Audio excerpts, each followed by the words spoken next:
नगरपालिका निवडणुकांसाठी अर्ज दाखल करण्याची प्रक्रिया रविवारी देखील सुरू ठेवण्यात आलेली आहे। त्यामुळे करमाळा नगरपालिका निवडणुकीत उतरणाऱ्या इच्छुक उमेदवारांचे अर्ज दाखल करण्यासाठी आज शनिवारी नगरपालिका कार्यालय परिसरातील ज्ञानेश्वर वाचन मंदिर येथे अर्ज दाखल करण्यासाठी इच्छुक उमेदवारांची गर्दी दिसत आहे। 10 प्रभागात 20 नगरसेवक व एका नगराध्यक्ष निवडीसाठी ही निवडणूक प्रक्रिया सुरू आहे। सोमवार 17 तारखेला अर्ज दाखल करण्याचा शेवटचा दिवस आहे। त्यामुळे आजच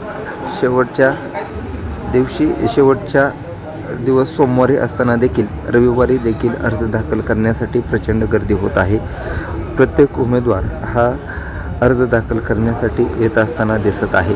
येथे कोणताही अनुचित प्रकार घडू नये यासाठी करमाळा पोलीस ठाण्याचे पोलीस निरीक्षक रणजित माने यांच्या मार्गदर्शनाखाली चोख बंदोबस्त ठेवण्यात आलेला आहे।